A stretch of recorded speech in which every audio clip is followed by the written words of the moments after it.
Welcome Cosmic Comics, Games and Collectibles, your zen of geekism. We carry comics old and new, magazines, toys, games like Pokemon, Magic, D&D. Want Godzilla, Ultraman, Star Trek, Ninja Turtles, Funko Pops? You'll find it all here. Shop our Cosmic Sound Room and pick up a record or two.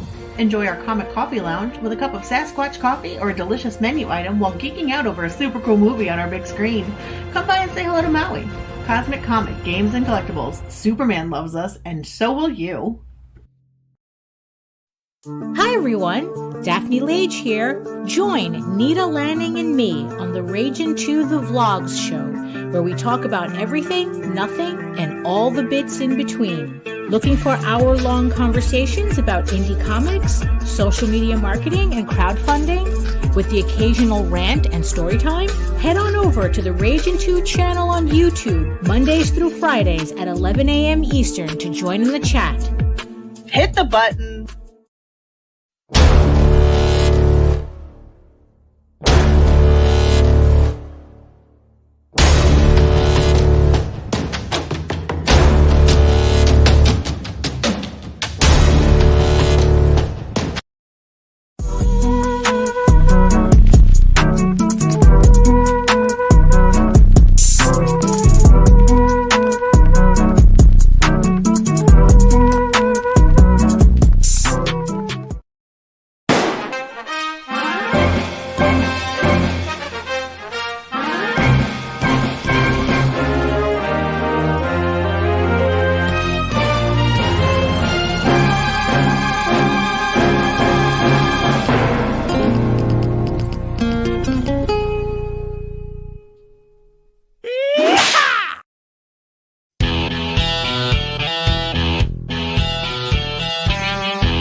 The Adventures of EGORAVEN continues with issue 4 on Kickstarter. EGORAVEN, Heir of the First Unicorn, continues with EGORAVEN, a half-unicorn, half-human princess in exile when her enchanted kingdom of Edenron is overtaken by the ruthless dragon lords and she is forced into the outer kingdoms of men. Now the unwitting champion of Lady Alexandria of Dallin, a headstrong noblewoman using her as a pawn to avoid an arranged marriage, EGORAVEN finds a silver lining as she, with the help of Johar, Daniel, and Morgan, trains to compete on the royal tournament circuit, hoping she can build renown as a knight and lead an army back to her homeland to liberate it from the Dragon Lords. But becoming a knight turns out to not be the guaranteed path she hoped, as their travels through the realm reveal many hurdles and hardships along the way, and a growing obsession with Orchid, Alexandria's unicorn lady-in-waiting. EGORAVEN, Heir of the First Unicorn, is a mature audience's medieval fantasy soap opera created, written, and illustrated by Daphne Lage. This is a 15-issue comic series in the style of the Chronicles of Narnia and The Witcher, and the third issue is 32 pages in full color. Missed the previous campaigns? I have catch-up levels collecting issues 1 through 4, including the Legend of the Silk Rose prequel.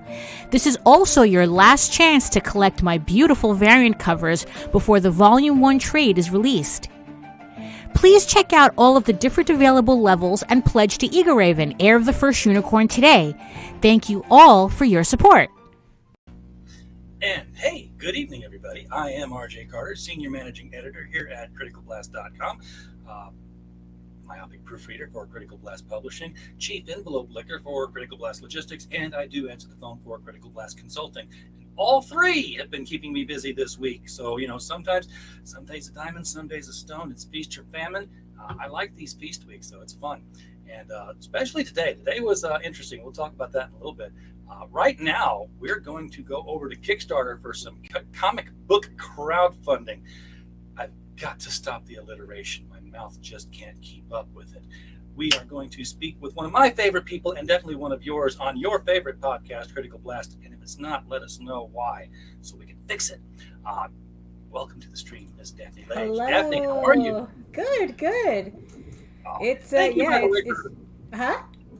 I was going to say thank you, by the way, for playing our intro trailer. Yeah, no, absolutely, yeah. I knew when I gave it to you guys, like, I wonder how it's going to go over with that jingle that lady wrote for us. Actually, it's pretty catchy. Yeah. I like the part with the wee wee wee wee wee wee. Yeah, it sounds like I like that part. Yeah. So how's your day been going? Good. Busy, like yours. This week's has been busy. Actually, mine's been busy for the past 2 weeks, but ever since the campaign started. But that's how that goes, right? Absolutely. Yeah, it's been a cold, wet, rainy day here. Yeah, same here. Yeah. The window open. Well, I had the window open right back of my laptop, right against the windows. I opened the curtains. The education system here in Northwest Arkansas for squirrels is horrible. Oh well. I put a squirrel feeder out on the tree because I'm like, squirrels are free entertainment. Well, right. Not invest in the feeder and the corn and the peanuts. So I got the tree, and there's a corn cob sticking up on a screw right there on the ledge, and in the back cabinet there that's open, I poured all the peanuts. They kind of pour out underneath until I stop. Seen the squirrels climb up the tree on the other side of the feeder, whip their head around like they know it's there. Something smells good, and then run around it and then back down. Like, oh no, squirrels! It's been 4 days. Nothing's been taken off that ear of corn yet. Wow. So, Mike Walters, the Global Frequency is another channel they're broadcasting right now. Don't you dare go over there. Yeah, a lot of people are broadcasting right now, so hey. There's no way around not broadcasting up against someone else. Yeah, exactly. Yeah. Even your friends, it just happens. Yeah, no, for real. Yeah, we have the same problem too, but it's like even if we tried to, just there's more than 24 people broadcasting every day. Yeah, exactly. Yeah. It has to happen. But the day ended. Well, it hadn't ended yet, but it pre-climax on a good note. I guess. What is it before the end of the day? The end of the day is the anticlimax. So I guess we had a climax of sorts. Right. In the literary sense, by the way. Yes, exactly. UPS came by. Uh-huh. So the logistics business. Ah. So we just got 2 boxes of the company men, which, and this is a special one to me, because when I first came up with the idea look how thick that book is. Oh no! How many issues is it? It's I thought it was a trade. Okay. Oh. That would be sweet, but right. Yeah. They're individual issues. When I first proposed the idea that became Critical Blast Logistics and laid out all the numbers and the groundwork, Lee Byron Carver, who's the creator on this book, was the first person to say, "RJ, you son of a bitch, I'm in."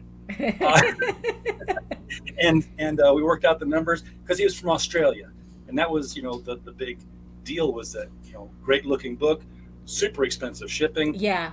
Good sales. He sold over 200 copies of this book out of Australia to the U.S. Because we were able to get his shipping down to like $8 a book. Right. And it's because he took the faith in us that everybody else jumped on. Now it's funny that he was the first, and now he's like the 16th to get fulfilled because it was a great big. We're being bumped. We're being senor, sir. Oh, hello. I got the back door key. Yeah. Well, I mean, he too also has a campaign to support. No, that's not why I'm here. Aw. Say hi. Hello.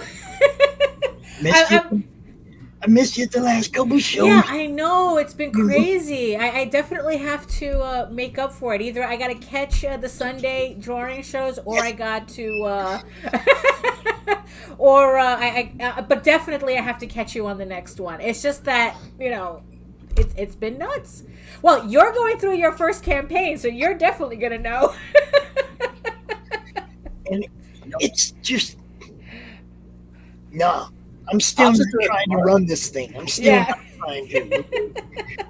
Pops got a whole team of people though, and I don't know whether that's smart or whether it's trying to herd cats. Right. Well, definitely hurting cats. That's for sure. Wait until you experience the joy of fulfillment. Well, see, he gets that. Right. He, Oh, he there you go. There you go. No, that was That's one of me. the conditions, Daphne. Uh-huh. When they came to me and they wanted to do this, I was like, Right. you run the campaign.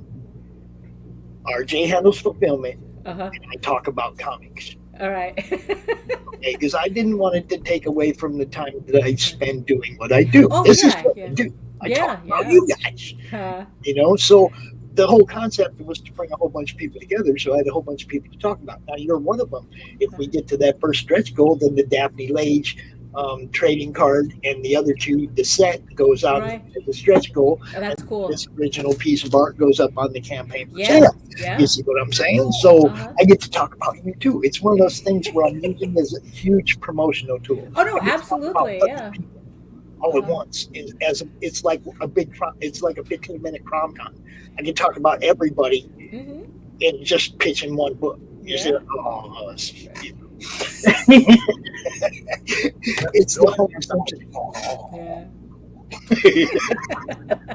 Yeah, we're getting our anthology ready to go too. Of course, it's not a comic book, so nobody's interested. But Oh. we Well, it's a prose anthology. it is a prose anthology. It is. I got the. RJ, you know I love writers. Don't be. Yeah. I Yeah. I mean, really, it's like we should show writers love too. I know you love Just Us writers. Right. You know what's funny is I was just thinking about it. Out of all the people that I've had on all my shows, the person that I've been live in streams with more than anybody other than co-hosts is Mike Barron, a writer. Well, funny that you mention him because he is one of the writers in our anthology, The Devil You Know Better, which is the follow-up to The Devil You Know, which we did a year and a half ago. The reading period for this one closes tomorrow at midnight. March is the end of it, so anything after that doesn't get considered. But we are going to we're doing the book flat out. I mean, the publishing company just says, "Hey, we pay the writers, the minimal fee because we're small press, and they get the book as well, and then we sell the book." But we are going to crowdfund a special edition of the book. What will make it special is that the book will come with a sticker, a 4x6 sticker, which will be designed to look like the book logo and have spaces on it for signatures of both Mike Barron and Hart Fisher, both of who are included in the book. So they're going to sign those, send them back. We're going to crowdfund the book just to kind of, make some of the money back that we're putting out. Right, of course, yeah. This print on demand, you still got to pay up front for a lot of stuff. Yeah, no, for real. That's why I try to do as much as I can myself, like a crazy person.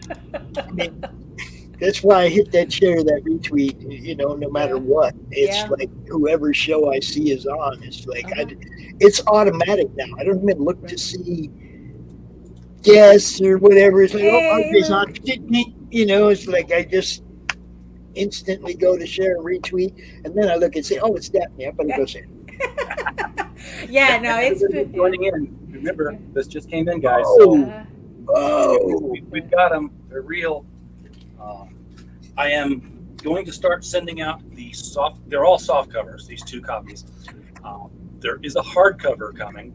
If you ordered a soft cover and a hardcover, obviously your soft cover is going to get set aside until I get the hardcovers in. But everyone who just ordered the soft cover, going to be in the mail within 3 days. 3 very days. Nice, very nice.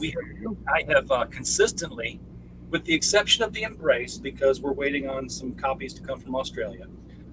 But with everything else, I've consistently had a 3-day turnaround with every package that comes in. So it's like day 1, data crunching, day 2, pack the boxes, day 3, print out all the stickers and just stick them on it. Critical Blast, go there for fulfillment. See, what I want RJ to have to hire employees and quit his job.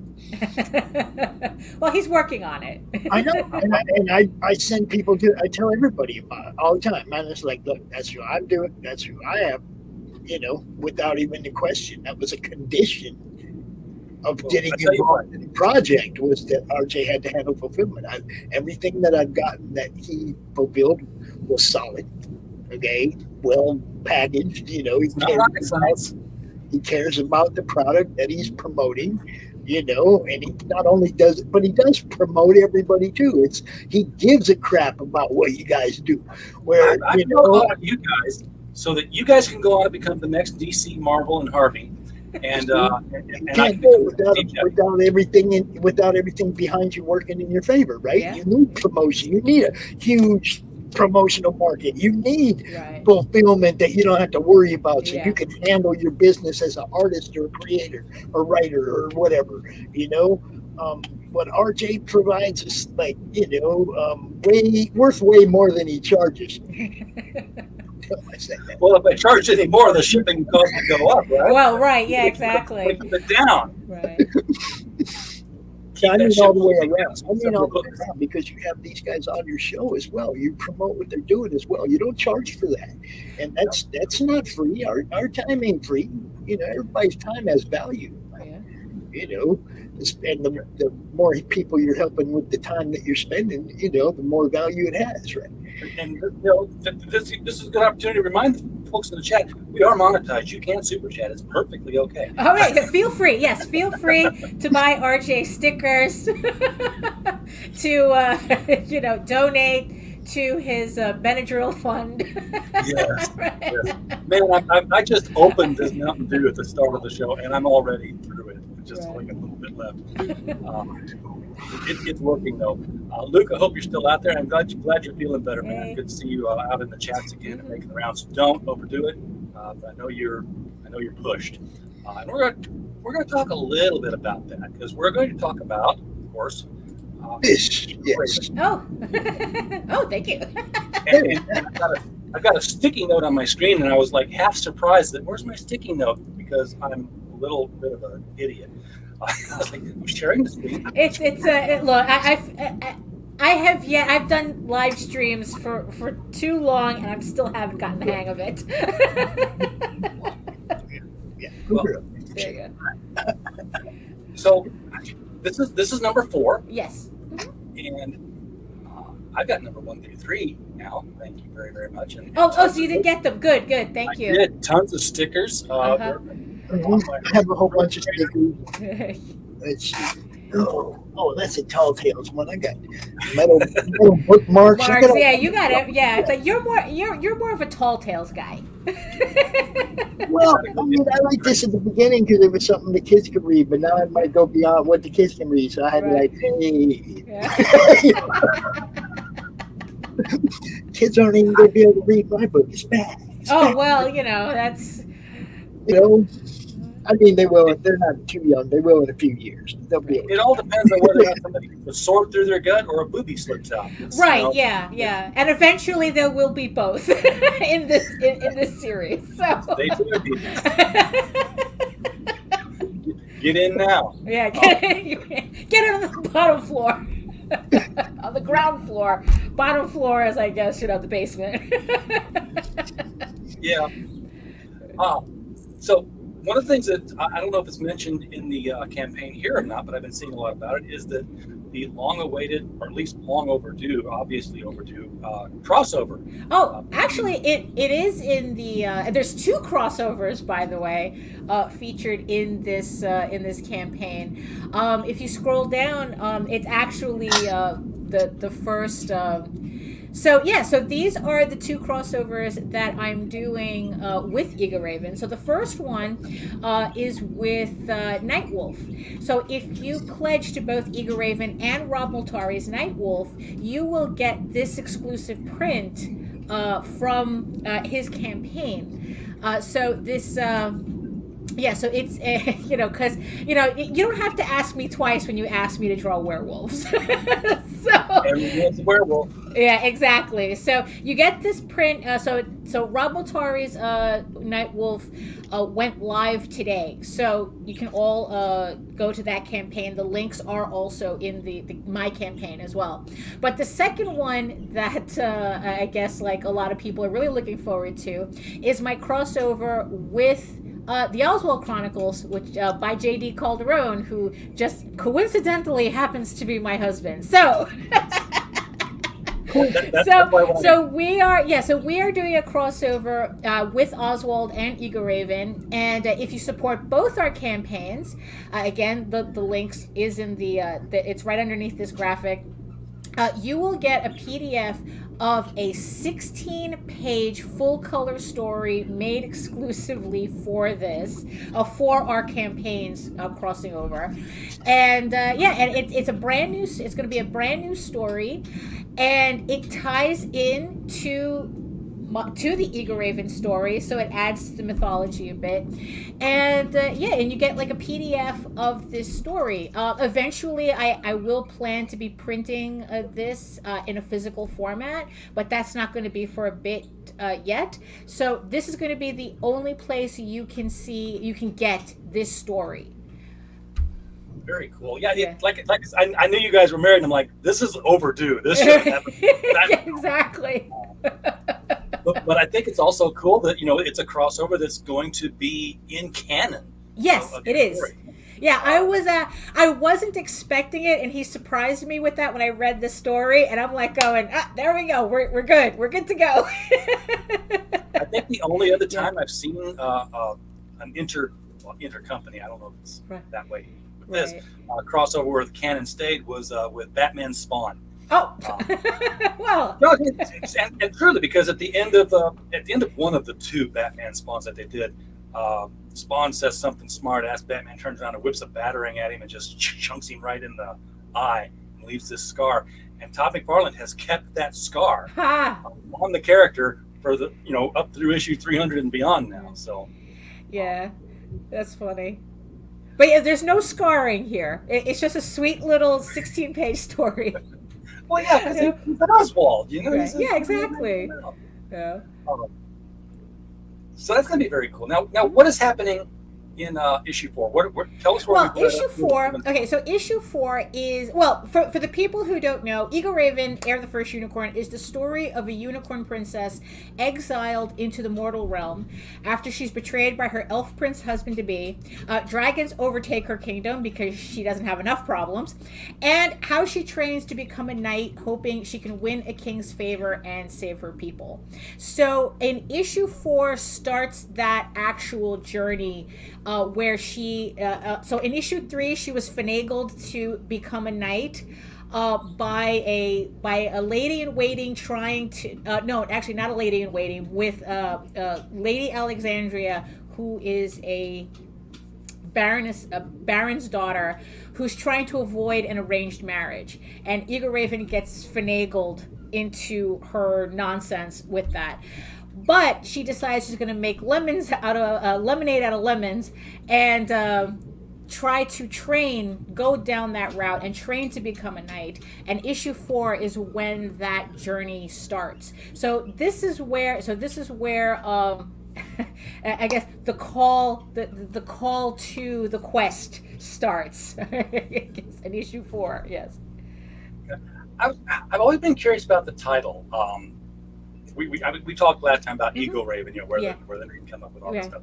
But Heir of the First Unicorn, like, why isn't it Heir of the Last Unicorn? That feels like it'd be more right. Well, the only reason First Unicorn had a lot of heirs. Right. Well, right. Yeah. Exactly. So, it's yes, but the different. Well, so so technically, it's a direct lineage. Almost it's a reference to a direct lineage rather than one of many. So that's as far as I can kind of go without giving away a major plot point. Not to imply that she's the last of her kind. Right, no, she is not at all. She's actually right, one of many, yeah. She's the Merovingian line of unicorns here. Something like that, yeah. Well, because the thing, because in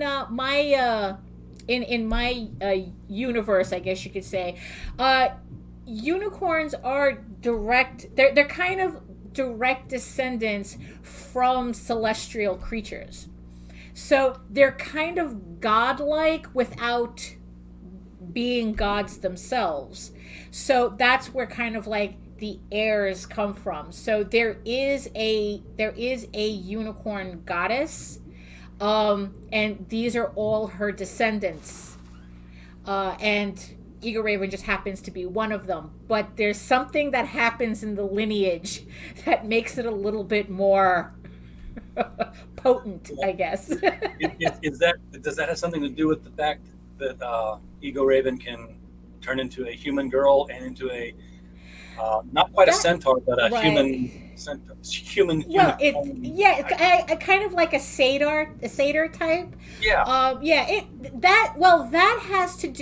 That has more related to do with the prequel that is a prose prequel that I made that actually explains a lot of what gets mentioned in the comic book series. So the prequel is available on the campaign as an add-on as well, but I also have catch-up levels, and I just have levels that have the prequel in it as well. And that kind of, it's like, yeah, it's part of the whole story that I want to encourage everybody to pick up that prequel as well, because especially with issue 6 and 7, which I just finished penciling about a couple of weeks ago, that prequel gets more important in those issues once you get to those issues. So everything that I write for this story it's like, if you want to be a real completist about the story, you need to have everything. But that's also why I do my levels the way they do, so you can get everything. There is no you missed out. It's like, no, I want you to read the whole thing. So you'll always plan on doing like reprint of some kind, but yes, with a different cover, or right. The only difference is with this campaign, what makes it special is that this is the last campaign that you can get all the individual issues of issues 1 through 4. That includes the regular issues and all the variant covers, because the campaign after this, for people who prefer this, the next campaign after this is volume 1, which collects issues 1 through 4. So at that campaign, I'm cleaning the slate of the individual issues, so that you can get, so it'll be, I guess, easier for everybody to collect. You get the prequel and the trade paperback. And also it makes it easier for me, because after 15 issues, I don't even want to count how many books, with counting all the variants that's going to be. So if you're a person who collects floppies, this is the last campaign to do it for issues 1 through 4, because with after volume 1, it resets. So then issues 5 through 8 will be individual floppies. Then the next trade comes out, that gets cleared out, and and so on. Because in the end, my final goal is to have trade paperbacks. They're the easiest to store and say. Yeah, exactly. Right. Oh, and speaking of variants, I have a ultra exclusive variant with this campaign as well. As you can see right here, I commissioned up and coming artist. We lost everybody. Oh no, I didn't have a copy of it. It's actually on the screen right here. I commissioned up and coming artist Jaden Lanning, who is Nita Lanning's daughter on the Raging 2 network. And you're on my show now just because you play the intro, right? Right, yeah, exactly. And she did this beautiful cover for me that is available as this exclusive variant that I am only printing to order. So whatever gets ordered on the campaign, whatever you pledge to, you can get them individually, or you can get them as a set. But whatever gets pledged to is what I'm ordering. So after the campaign, there's not going to be any available. So if you're the type that wants to take a chance after the campaign, don't do it, because this is going to be the only way you're going to be able to get this variant cover. Don't take no chances. Yeah, don't take no chances. Yeah. Not a one. So, yeah. I mean, we had a huge cast of characters. Yeah. and we've gone over that before because like, well, there's EGORAVEN, but hey, there's another right, and that also, she also becomes more of a I guess like a major player in issue 4. So you meet her in issue 3, and then she becomes even more of a character in issue 4. So you're going to learn a lot more about the other characters at this point. Now, I don't know if you've looked into this before or not, because this is where I get into talking about add-ons and stretch goals and stuff like that. There's a new trend in crowdfunded comics that I've been watching over the past 2 months here, and that is the plushie. The plushie? Oh, well, unfortunately, that's, as much as I would love to right now, it's like that's kind of like not. Yeah, I know. At least his is crocheted. Yeah, that's not something that's on my radar right now. Talk to Cindy. Right. See if she can make one for you for just one of your characters. Right, exactly. And then if you can, then you talk. She's doing these really cheap for us. She just because she likes doing them. Right. She's doing 5 for our campaign. Right. I mean, it's it's something that I've just been so more concentrating on getting the individual issues, on just the individual issues, that all the ancillary stuff is kind of like not really on my radar right now. And it's like, look, I would love to have like a little, like those little plushy keychains that you just hook on your bag or something. I would love something like that, but not right now. I know everybody just wants the body pillows. Yeah. Yeah, everybody wants an EGORAVEN body pillow. I guess. Right? Yeah. No, those I'm keeping for myself. Thank you.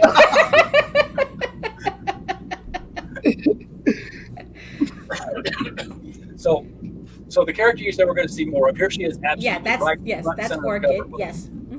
And then there's the is this the this is that's Lady Alexandria. She's the Baroness that who's trying to who kind of like is the catalyst for a lot of this that's going on right now in the series. Right, and of course EGORAVEN is EGORAVEN can be a girl, a unicorn, or this halfway between. She likes the halfway between, doesn't she? That's her default. Okay. Yeah. So magic is not, even though she's technically a magical creature, magic is not really innate to her. So she's able to shapeshift. She's able to do little, but it's a lot of work for her to do it. I mean, it's like because it's like you get a sense of it in the first issue where it's like she's really unable to keep. It's a struggle for her to keep her human form, and also later on you realize it doesn't take much to knock her out of her unicorn, her full unicorn form either. So that's always so that's something that it's kind of like her human half is kind of like interfering with the magic, I guess, like working in her correctly. So that's something that she's going to be struggling with, and when we were talking about the short stories with the Oswald one, I do have a short story where that gets explained more, but it's one of those things where it's a little too clunky to put in the main series, so that's why I'm doing all these short stories to collect in its own trade, so that I can explain more of these stories and tell more of these stories without it really affecting the main storyline, but you still get a greater sense of what's going on and how things work, and and just like all these little stories that just add to it. The lesson here, kids, is don't marry outside your species. Right. Well, like I said, the prequel explains all that. The prequel explains it, so that's why it's important to have it. And you got the first 4 pages up here. This is always nice to have a preview what's coming. Mm-hmm. And yours are fully lettered. Now yes. hard to read the lettering. But, Well, right. It's just to show that it's letters. You're not really supposed to read them technically. True. And it's actually more than 4. Oh, it's the first 6 issues. It's first 6 pages. Yeah. Yeah. This is. I like what I'm seeing. She's picking up on the sword fighting. Looks like she's even using her horn as sort of like a second sword in this particular shot here, because they're all. Well, not really. It's like her. Yeah, she doesn't. She's. I've had people like say, "Oh, it's like if I had a horn, it's like why doesn't she do this? Why doesn't she do that?" And it's like that's not how she uses it. I kind of based it on something that I read about narwhals, where because that's a question that some scientists had wondered too about narwhals. It's like narwhals don't use that. It's actually a tooth, actually, the horn. They don't use it defensively, and they're or offensive. They don't use it as a weapon at all. Well, and they kind of wonder why. And they kind of wonder. Well, what's funny is that they see it when they're swimming together, because instead of a pod that swims like behind each other, narwhals swim side to side. You don't want to swim behind somebody with. Right. No. So that's how they learn that, I'm sure, the hard way. Right, exactly. So they were trying to figure out what's the tooth for then? Then what's the horn for? And what they realized is that it's temperature sensitive. So I don't see her using it as a weapon, but again, I do have a short story that plays on the idea that it's temperature sensitive. Okay. Yeah. So that's also another thing about the short stories too, is that it allows me to kind of like explore these goofy ideas and make them and still make them canon. So her horn is not really a weapon, but it does something. It's not that it does anything else, but it's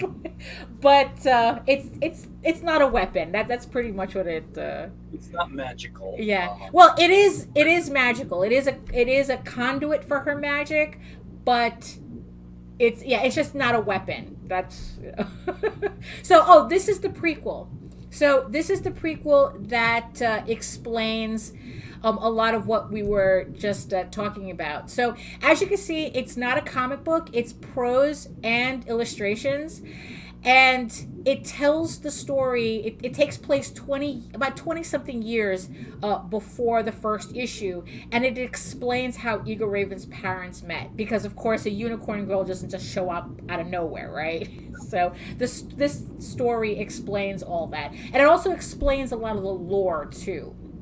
About like how magic works and a lot of the backstory of the world. So like I said, yeah, okay. So what kind of world building did you put into this? I mean, we've seen this preview, well, not a preview, prequel, and first 4 issues. Yeah. How big is your world for EGORAVEN? I mean, are we comfortable in it yet, or are we gonna just go someplace that's like? I mean, my world building is kind of like I world build as I go, kind of. I mean, it's not like. I think I kind of think that what's in the comics and what's in the prequel is pretty much the main. I guess, like you said, it's what we're all going to be comfortable in, and that's also a reason why that I do all these little short stories on the side, because I'm not Tolkien, so there is no like grand mythology with its own languages and stuff. It's like I'm just a dork just telling a story about a unicorn girl. So my world building kind of it like pretty much just extends from that, and the thing is though, it's completely anachronistic. There is nothing historically accurate about anything in this comic. And it sounds like a weird thing to say, but I've had people try to pull that on me with Tall Tales. It's like, oh, is your story historically accurate? I go, dude, there's talking animals in the book. It's like, that's, so it's like, so I try to keep the world building simple enough for me to write the story, but I'm also still simultaneously building on it because there's all these little stories that I want to tell, and that's how I explore the rest of the world, is through these little stories. So it's kind of like it's still, the world building is still happening as I'm going along. Yeah, Because you have a world map. do I have? No, I do not. No, I do not have a world map. That's how fast and loose I play with my world building. Like if you bigger and bigger. yeah, exactly. You know, it's like I'm just adding more rocks on top of the turtle's back. Let's just say that. I mean, it's like I do not have Park, but I didn't know if that was too obscure a reference. right. I mean, because I have like an idea. Yes, I have a very vague idea of what I think the world looks like map-wise, but I'm not committed to it enough to put it on paper. Once you map it, you can't go to someplace new. Right. You've written these stories, and you're like, okay, they traveled this far in Right, this yeah. direction to get here, and that direction to get there. So you have to have some idea of the scope of, Right. That's Tolkien-esque. You're not just a nerd, you're a royal nerd. But you see, the thing is, though, is that, like I said, I just don't have it on paper because I'm not committed to the idea. I mean, because it's like usually, because like as the story goes on, like whenever they refer to other kingdoms or other places, it's very vague because that's how it is for me. But I try to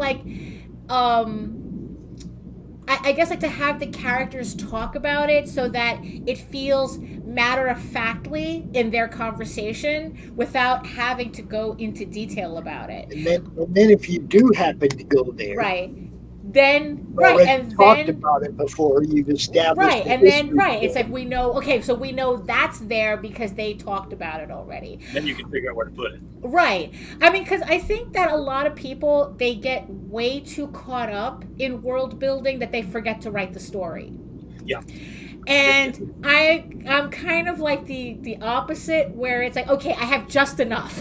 I have just enough to get the story going. Nothing puts me off a story more than to open it and find not just a map at the beginning, but then a 3-page glossary of words that I'm going to encounter. Right. Yeah. And it's like, and I try can't get the context, you fail. Right. And yeah, exactly. And I try to keep that to a minimum as well. I do have certain words that are like made up for my world, but I try to like define them in the story, in the dialogue, so that, okay, you know what it is, and now it's like, okay, we can move on. Now you have the definition for it, now we can move on. I'm not going to pull like a...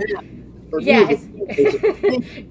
you get to follow the character, when they say, and we rolled into this little town. Right. And, yeah, no, it's like... The map, and you go, is the town on the map? Oh, right. shit. Yeah, no, you see, that's the thing. That's not where I'm at right now. That's the thing. Yeah, it's like, I think that the most freeing thing that I learned when I was finishing up these 15 issues was learning that it was okay to have characters say, I don't know. And that I didn't have to explain every piece of minutia of my world in order for the story to move. It's like another phrase that'll come up in the story is, that's not how that works, and you just have to take their word for it. And I like to think that I write it in a way that you can just take their word for it. Well, they live there. So right, yeah, exactly. They live there, and it's like that, it's like, oh, it's we're in a different era now. Everything gets dissected down to the right, frame. Okay, by the frame. It's crazy. It's like it's very paralyzing as a creator, I think. It's like, and I think that we have to kind of push back on that. Yes. Because it's like, no, I don't have to explain how the toilets in my world work. I don't have to explain that. Everything, there has to be some mystery. Yeah. Y'all remember mystery? Yeah, exactly. Trying to figure it out for yourself. Right. Have a theory. Yeah, you see, that's the thing y'all don't even too. get the Yeah. conspiracy theory. Right. You know? Yeah, it's like it's like, really, do you need me to explain a toilet? It's like, it's like I need to know their economic system. No, you don't. No, you don't. I'm not writing a fantasy about I'm not writing about fantasy economies. I'm just writing a little hero's journey, story where it's like people go on an adventure, they hopefully find themselves, grow as people, and then come back home, their lives changed. That's the type of story I'm writing. Just do an 8-page story sometime that talks about all the different currencies and all the different countries. Right, yeah, exactly. Make it an obscure exchange rate to make them do hard math. Right. They'll learn not to ask those stupid questions anymore. Right. I mean, it's like, yeah, there just comes a point where it was very free. And also the thing too is that I also learned, and mind you, this was by watching The Witcher. I mean, I watched The Witcher like about a year ago, and I've never heard of it until that point. And then I watched it, and then it blew my mind because it did something I had never seen before, and that The Witcher, the world building was just told me that it was okay to just be a mishmash of everything. Nothing. It's like the whole back to historically accurate. It's like that you really, that it doesn't matter as long as it. You see, the whole thing is that people confuse realism with what's realistic to your story, and as long as whatever it is you're talking about is realistic to your story, it doesn't need to be realistic in the real world. Yeah. Fantasy. Yeah, exactly. It's fantasy. It's like I have a 12th century talking fox that's addicted to Swedish fish and coffee. Wait, there's Swedish fish in your world? There's Swedish fish in my world. That implies there's a Sweden. Right. Yes. Yes. There implies. Yes. There's an implication that there's a Sweden. Yes. Okay. Well, I was going to ask if your world was, at least consistently medieval. All around it? Or no, it is not. It is absolutely not. Because there's a story that I'm working on where it takes place in what's essentially the Roman Empire. So, I like I said, I play fast and loose. Whatever I feel like doing, I pretty much do it in the story. As long as I make it realistic to my story. Yeah, so that's how it it's like even some of the ways some characters talk is very modern. Like, I don't even try to pull that, everyone's talking like Shakespeare. It's like, no, it's like I'm not writing for actual medieval 12th century people. I'm writing for people today. So I'm not going to so I'm going to talk in a way, my characters are going to talk in a way, you're going to see things in a way that is recognizable to the reader, but at the same time is part of that world. Yeah. I always hated the old style speak and stuff. Yeah. I never figured out how come Thor spoke in the King James Bible version of it. Right. If anybody should be talking Swedish. Yes, exactly.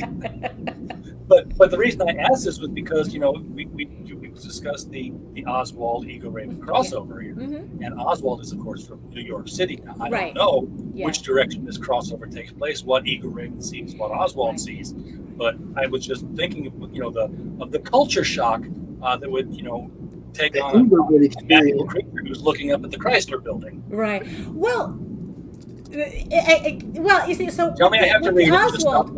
With the Oswald story. So this is a thing about EGORAVEN, is that because she is a partially divine creature, she's able to access something called the dream space, it's not necessarily dreaming, but something a little bit more real. But she's able to access, but she has no control over it. She just shows up. It's like, so it's kind of like a half world where the gods reside, pretty much. So it's just, she's not dreaming, but it's not reality. It's not her reality either. It's just kind of like another realm, in like a half world.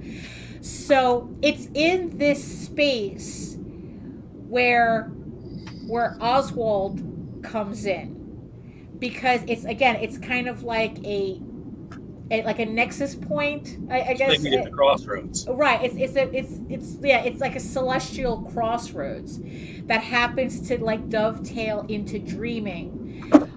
So that's where she meets Oswald. And that story, and that idea is explained in the story as to like what it's like, where is it that she is, and and what's going on, and how he shows up, and that. So yeah, so there is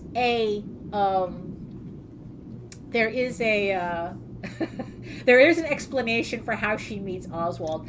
But to kind of talk about what you were saying, the whole thing with her seeing the Chrysler Building. So the other thing that I keep experimenting with in my writing is the idea of modern immortals. And EGORAVEN is immortal. So that allows me to play around with the idea, well, what happens if she, it's like the Chrysler Building wouldn't surprise her, because she would live long enough. She would be living long enough to see it. Okay. To see the path. Fall. Right, exactly. That she would, as an like, so that's also another aspect of the story that I eventually touch upon, is her immortality and what that means to the story. And well, I mean, yeah, she's EGORAVEN immortal, gets but she's only a 20-year-old immortal. So. Well, at this moment, yeah, in the story, she's actually like 19 years old. Okay. So she's a very, very young immortal. So at this point, she doesn't even have that concept. So that's the thing. So in these, only at like the very end of the series do we begin to even touch on that. And then I have, like, again, playing around with these short stories where okay, where does that go? Where does that idea go? So that's so yeah, so I'm, like I said, I'm still world building to this day. And that's the best part of it, is you've got this expanding world. It's ever expansive. Mm-hmm. Jupiter by the time you're done with it. Right, yeah, pretty much, yeah. So there's a link here. You can get a 16-page Arrow First Unicorn sampler. Yes. It's free, folks. Click on it. We've right. gone 53 minutes. When does a Kickstarter give you free stuff just for showing up? Exactly.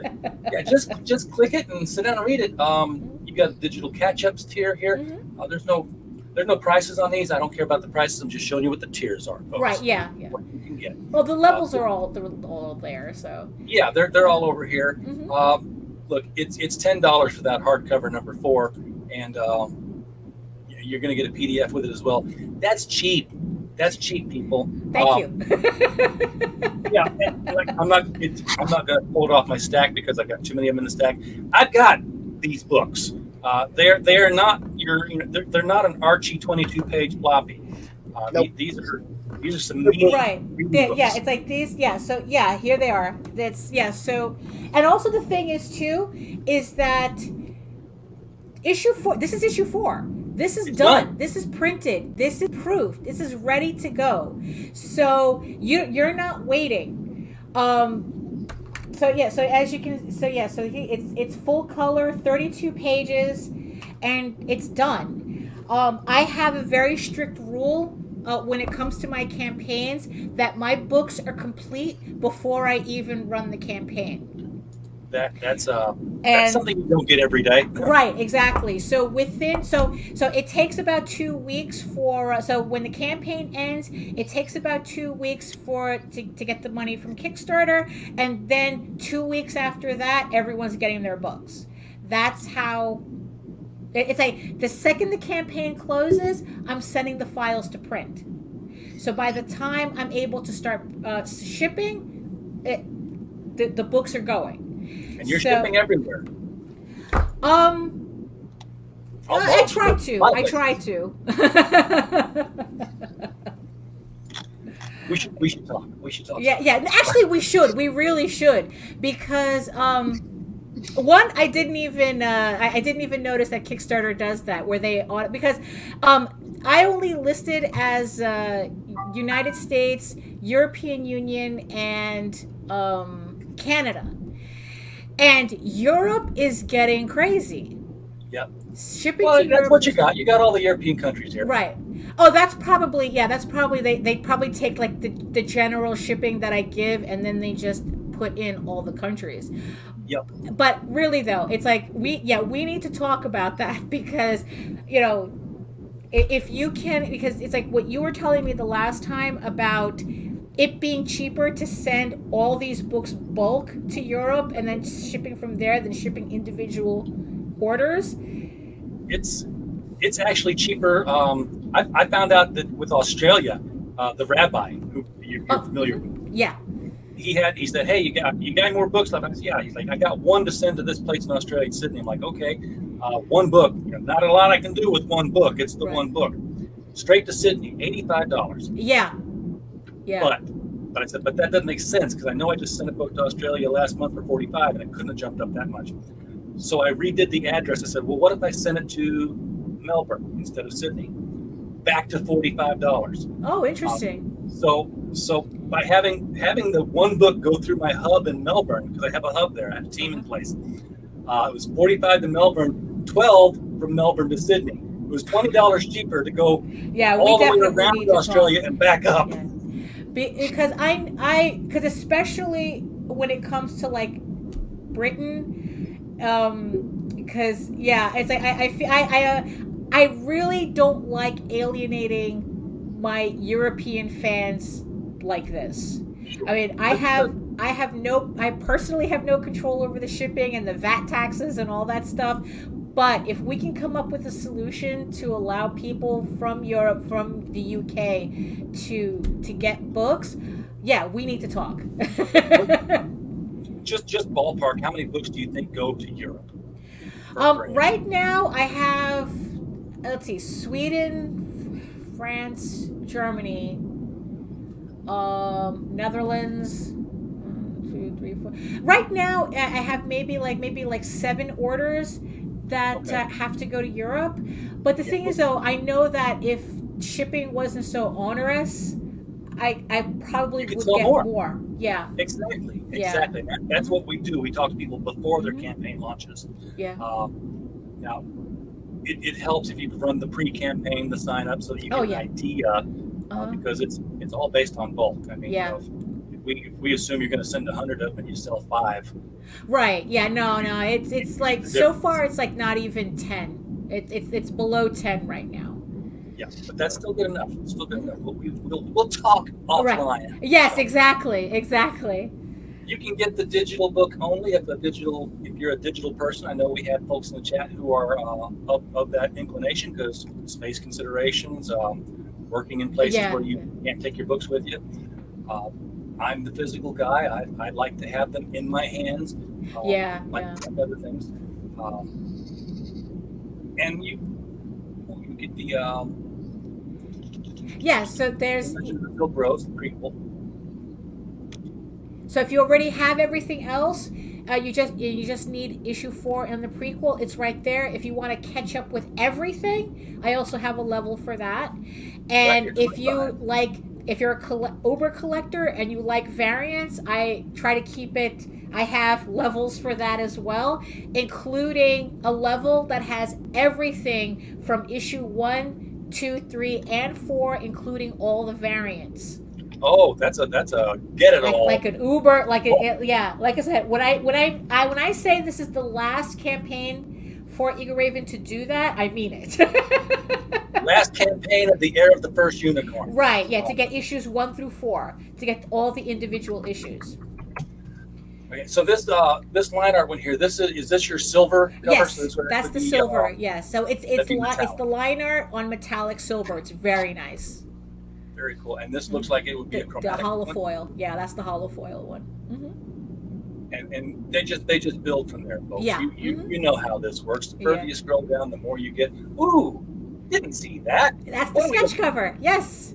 That is all my campaigns have sketch covers, and I have a level for that as well. That includes all the sketch covers from the previous campaigns too. So it's like you said, everything builds up on each other. Now, sketch covers, you do the sketch when it's Yes. ordered, right? I mean, they're not pre-sketched or anything, or did Right. you just? Well, I mean, they're not to order. They're pretty much they're random sketches that everybody gets. There's no you can't customize. But you got white covers and you just drew Yeah. on the cover. Remark. Yeah. Yes. Oh yeah. It's not a remark. It's an actual. What It's is the pen and difference? ink. I think a remark is just those little doodles on the front cover. Like they're just little quick sketches. Okay. But this is an actual. I guess Would you like to see one, art RJ? piece. Oh yeah. If you can show A us. remark? Yeah. Yeah. Hold on, I'll get one. Hold on. Right. Okay. Yeah. Because I thought that remarks were like, the cover's printed, but we're going to draw on top of the printed Right. cover. Something like that. Yeah. But I've it's seen but it it's for, just like, 10 really but it's like characters in it. really small. But this is actually me drawing on a cover. Like the cover is blank, and then I do the. All right. This is the first appearance of Pops in a comic Huh. and on a comic. Right, so Oh, that's a there we go. remark. Yeah, I remember that. Yeah. Uh-huh. Okay, I got you. So they drew you right up there in the corner cover. And I'm in it too. Very nice. I'm in it too. It's the first time I was ever drawn in a comic book. This is good. I'm waiting That's for what I haven't done yet. The closest I came to that, my son, when he was 8, he was super into the Archie characters. I mean, he'd been reading Archie since he was like 5. I guess that could be cool though. This is John R. Smith that did this cover and also did the remark. Okay. John Okay. R. Smith. He's in the Madness. You can find him. But I ran into Dan Doherty at a Wizard World, and I was I just think looking you for something to draw stuff. I seen him not that long ago at a con. Dan Doherty? Yeah, he does Beardo. He's a good guy. Him and Seth Dampers were hanging out together. Well, I had him draw I showed him a picture of my son. I'm like, I want to get a picture of the little Archies, because the series when it did when they were little. He's like, you have visual reference. I'm like, you've not seen the little Archies? No, I pulled my phone out and I pulled them out and I gave him this photo of my son. I was like, here's what I want. And because my son was, 8 or 9, he might have even been. No, he wasn't older than 10. The little Archies were always like 5 and 6. Well, he drew them up to a middle school kind of age level, and he drew exactly what I wanted, which was my son walking off arm in arm with Betty on one arm, Veronica on the other, Archie losing his mind about what the hell just happened, and Jughead falling on his ass laughing. And that's when I learned that they charge by the person, that they draw. Oh, well, oops. He told me that ahead of time. I'm like, okay, I don't care. Right. So $125 for the whole thing. But for 1, 2, 3, 5 characters, well drawn, big picture. He was like, "Can I get a scan of what I drew? Because I'd like to show that to people." Oh, there you go. If you've That's ever the most- seen that Jedi Pops, the me was a Jedi with Chewbacca and C-3PO, John R. Smith did that too. Cool. Yeah, look at that. It's pretty Show awesome. some next time here. These are the variant covers that we talked about earlier from Jaden. Also a chromatic one here. It's exclusive to this campaign. Right. Trading cards. Yeah. It's all here, folks. It's a campaign. Yeah, it's. We all know how they work. Yeah, We exactly. hope so. And if you've ever been on our show before watching it, you already know the link to the campaign is right below the video. It's the first line of the description. It's also pinned to the top of the chat. So you've got no excuse for missing it. So hopefully you've thrown money at it already. I don't know because I didn't watch what the number was before we started the show. And Kickstarter. I think we gained. I think we might have gained one. I don't remember. I see. I wasn't. I try not to obsessively follow my campaigns. They're stressful enough as it is, and I try to only look at them once a day. It's usually when I'm doing my notice blasts on social media, and then I try to just like ignore it. I try to only look at it when I'm doing a show or I'm on somebody's show. Yeah. And then once it hits goal, you're like, okay, just tell me if it gets higher. Right. Yeah. Exactly. So it's like, so we do have, so we're really close to breaking the next stretch goal, which is the sticker. So we unlocked the 3 trading cards, which I'm very happy about, and we just need to unlock the sticker at 5,000, and the 8-page story gets unlocked at 6,000. And the thing about that 8-page story, so it's another addition to the so if you support the Oswald Chronicles crossover, you get a 16-page story. If you help me get this campaign to 6,000, I have another story that's going to be added to issue 4, bringing up the page count to 40 pages. And it's another full color short story, again adding, and that story happens right before issue 1. So it is a direct story to the timeline, and so we're really close. We're close to getting there. And also the thing is with that story, if for some reason I have to reprint issue 4 outside of this campaign, that story will not be in it. So if you want to see that extra story, you have to support this campaign and get the printing that gets done with the campaign. So, yeah. This is something I'm seeing more and more of, too, is, back this campaign and this campaign, and you get something special. Yeah. Well, I was just going to say, Daphne, you want to do an update swap? What? Just like links and stuff? Yeah. Sure. Your link in our updates, you put our link in your Oh updates. no, absolutely. I've been doing that for a bunch of people, and it's just really fun to just like see all the different campaigns. Absolutely. We'll absolutely do that. Yeah. I've been trying to get people to do it with trading card set because you remember those it wasn't your Ufra, the X-Men trading cards of the 90s. Oh yeah. But when you collected them in the pack, you put them in your little sleeves and random order. And then when you got one full sleeve done, 1, 2, 3, 4, 5, 6, 7, 9, you're like, oh, it made one big picture, even though they were individual cards. Yeah. Like, guys, just get 9 of you guys together, have one artist draw all your characters in one big scene that cuts like that, and then offer your card with your campaign and say, oh, by the way, this is part of the bigger set that you can get the entire That's thing. Cool. Yeah. Other campaigns. That's a good idea. Yeah. Yeah. We've been throwing a few different things around. It's getting crazy out there. The ideas. We got shoes. We got papers. You really do have shoes. Yeah, I saw that. Yeah, he has customized Crom sneakers. Yeah. That's amazing. I wouldn't want to wear them. I wouldn't want to get dirt on the Crom. Oh no, it's for the cons and stuff. Yeah. There you go. Yeah, wear them at the cons. I mean, I'm not going to wear them to Walmart. Why not? People look at. I wear my crowdfunded shirts. You're right. If I wore them to Walmart, somebody would take a picture of me as a Walmart shopper. Yeah. Look at these shoes. Little green guy on it. What does that and then mean? you go viral. Yeah, I get the most looks every single time I go out in my Pocus Hocus T-shirt because it's got Horus, the big demonic pink bunny rabbit on there. He's just this cute little thing. He'll kill you looking at him. He sure look at you, but he looks like this big, cute, bubbly bunny rabbit, and they're like, "What's with the pink bunny?" Right? Yeah. Well, he's This Hocus Hocus is a comic book about magician sells his soul. Blah blah blah. Have to get it back. Fun story, by the way. Well, it's an icebreaker. Exactly. Right. So, anyway, Daphne, thank you so much for coming on the show. Thank you. Appreciate it.